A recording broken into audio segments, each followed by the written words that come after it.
তোমরা যারা কলেজ ভর্তিতে আবেদন করেছো এরপরে অনেকে আবেদন এখনো করনি, করবা।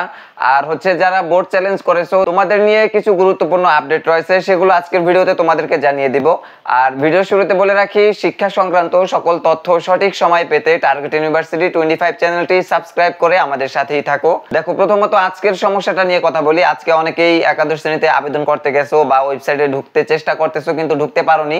তোমরা অনেকে আমাকে মেসেজ করছো যে এটা কি কোনো সমস্যা কিনা। তোমাদের বলে রাখি, আজকে আমাদের হচ্ছে যে একটা বিজয় দিবস বলতে গেলে, গত 24 জুলাই 5 আগস্ট থেকে আজকে 5 আগস্ট পর্যন্ত এক বছর এই বর্ষপূর্তিতে আজকে আবেদন ওয়েবসাইটটা অফ আছে শুধুমাত্র আজকের জন্য। আবার আগামী 6 আগস্ট থেকে তোমরা করতে পারবা, এটা কোনো সমস্যা না।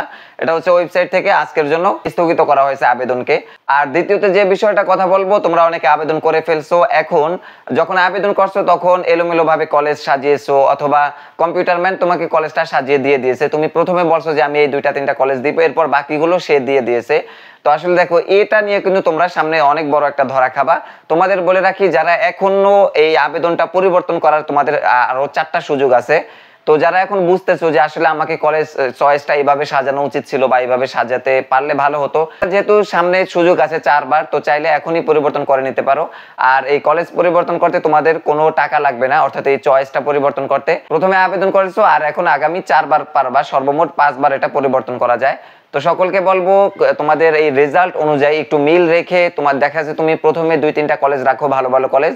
এরপরে যে 4 নাম্বার 5 নাম্বারের কলেজগুলো রাখবা, সেগুলো একটু নর্মাল কলেজ রাখবা, যেন তোমার রেজাল্ট অনুযায়ী আসে। নর্মাল বলতে তোমার রেজাল্ট হচ্ছে 4 পয়েন্ট, তুমি এমন 5টা কলেজ এমন দিয়ে রাখছো যেখানে 5 পয়েন্ট ছাড়া স্টুডেন্টই নেয় না, তাহলে তোমার এটা তো হলো না। এই জন্য বলি যে রেজাল্টের সাথে ম্যাচিং করে তোমরা চয়েস লিস্টের কলেজগুলো রাখো। আর এরপরে যে বিষয়টা নিয়ে কথা বলবো সেটা হচ্ছে বোর্ড চ্যালেঞ্জের রেজাল্ট নিয়ে। তোমরা জানো, যারা এবছর বোর্ড চ্যালেঞ্জ করছো, আগামী 13 এবং 14 এই 2 দিন হচ্ছে তাদের আবেদনের জন্য সার্ভার ওপেন করা হবে। আর যারা সাধারণত প্রথমেই পাস করছো, তোমাদের জন্য 11 আগস্ট পর্যন্ত আবেদন চালু থাকবে। তো যেহেতু 13 এবং 14 এই 2 দিন হচ্ছে বোর্ড চ্যালেঞ্জ যারা করছে তাদের আবেদনের সময়, তাহলে ধরা যায় যে 10 আগস্টের আগে অর্থাৎ 13 আগস্টের আগেই তোমাদের বোর্ড চ্যালেঞ্জের রেজাল্টটা দিবে। এমনকি শিক্ষা বোর্ড থেকে এতটুকু বলা হয়েছিল যে 10 আগস্টের আগেই প্রকাশ হবে বোর্ড চ্যালেঞ্জের রেজাল্ট। তো শিক্ষার্থীরা, তোমরা ওই 13 এবং 14 ওই 2 দিন আবেদন করতে পারবা, কোনো সমস্যা নেই। আর তোমাদেরকে সেটা দেখিয়ে দিব কিভাবে তোমরা আবেদন করবা। রেজাল্টটা পাও আগে হাতে, সকলেই মনের ইচ্ছা অনুযায়ী পাস করো, রেজাল্টটা পরিবর্তন হোক। অনেকে এবার অনেক শিক্ষার্থী আবেদন করছো তোমরা। এরপরে যদি তোমাদেরকে বলি কলেজ ভর্তির মেরিট, তোমরা জানো আগামী 20 তারিখ তোমাদের এই প্রথম ধাপের কলেজ ভর্তিতে যারা আবেদন করেছো তোমাদের মেরিটটা দিবে। কে কোন কলেজে চান্স পেয়েছো সেটা কিন্তু তখন দেখতে পাবা। এরপর 21-22 এই 2 দিন আবার তোমাকে নিশ্চয়ন করতে হবে। তো কলেজ ভর্তির মেরিটের পর তোমাদের নিশ্চয়ন নিয়ে সম্পূর্ণ আমাদের ভিডিও থাকবে, তাই আমাদের সাথেই থাকো। আর এরপরে যে আজকের ভিডিওর সর্বশেষ যে কথাটা বলবো, এটা নিয়ে অনেকেই ভাবতাছো যে একই পয়েন্টের, ধরো তুমি এবং তোমার ফ্রেন্ড একটা কলেজে আবেদন করছো, তারও পয়েন্ট GPA 5, তোমারও পয়েন্ট GPA 5, তাহলে তো কাকে নিবে ওই কলেজ, কাকে বাদ দিবে বা কাকে নিবে? দেখো, এখানে 2টা বিষয় খেয়াল করবে। প্রথমে হচ্ছে তোমার GPA 5ই, কিন্তু GPA 5 মানে যে তুমি চান্স পাইবা কলেজে এরকম নয়। আমি আগেও বলেছি, তোমার মূল মার্ক কত। তোমরা 1300 মার্কে পরীক্ষা দিয়েছো, এই মার্ক অনুযায়ী তারা ডিসাইড করে, কলেজগুলো তোমাকে মার্ক অনুযায়ী টানবে। ধরো তোমার ফ্রেন্ড হচ্ছে 1300 মার্কে পরীক্ষা দিয়ে 1100 নম্বরে GPA 5 পেয়েছে, আর তুমি 1300 মার্কে পরীক্ষা দিয়ে 1110 নম্বরে GPA 5 পেয়েছো, তাহলে সাধারণত তোমাকে নিয়ে নিবে। আর এরপরে যদি সেই নাম্বারও সমান হয় তখন কি করবে? নাম্বার সমান হলে তোমার যে মূল সাবজেক্টগুলো আছে, বাংলা, ইংরেজি, অঙ্ক, এই সাবজেক্টগুলোতে কে আগানো আছে, অর্থাৎ কে বেশি মার্ক পেয়েছে সেটা দেখা হবে।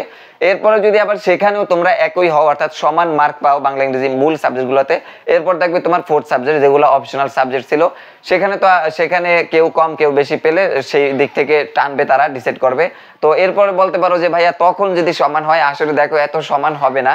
প্রথমত রেজাল্টের ভিত্তিতে সমান হতে পারে, মানে পয়েন্টে সমান হয়, কিন্তু ওই নম্বরে আবার সমান হয় না, নম্বর দিক থেকে এলোমেলো থাকে, এটাই স্বাভাবিক। তো শিক্ষার্থীরা, আশা করছি আজকের ভিডিওটা তোমাদেরকে বুঝাতে পেরেছি। তোমরা অনেকেই বিভিন্ন সমস্যার সম্মুখীন হও, এই আবেদন পরিবর্তন করতে পারো না, এরপরে আবার কলেজ ভর্তির রেজাল্ট যখন দিবে এরপরে কি করতে হবে সেগুলো জানো না। তো সর্বদা তোমাদেরকে বলবো আমাদের সাথেই থাকো, তোমাদেরকে সঠিক সময় সঠিক কাজ করিয়ে নিব। আর যারা বোর্ড চ্যালেঞ্জ করেছো তোমাদের জন্য অনেক শুভকামনা। তো আজকের ভিডিওটা এই পর্যন্ত ছিল। শিক্ষার্থীরা, পরবর্তী যে কোনো আপডেট পেতে সব সময় আমাদের চ্যানেলের দিকে চোখ রাখো। আমরা সর্বদা শিক্ষা সংক্রান্ত ওয়েবসাইটগুলোর দিকে নজর রাখছি। আর তোমাদের বলে রাখি, কলেজ ভর্তিতে ওঠার পরপরই তোমাদের অনেকগুলো উপবৃত্তি রয়েছে, প্রত্যেকটা উপবৃত্তি নিয়ে আমি বিস্তারিত ভিডিওতে কথা বলবো। তো আজকের মতো এখানেই বিদায় নিচ্ছি, দেখা হবে পরবর্তী ভিডিওতে। সে পর্যন্ত ভালো থাকো, সুস্থ থাকো, আল্লাহ হাফেজ।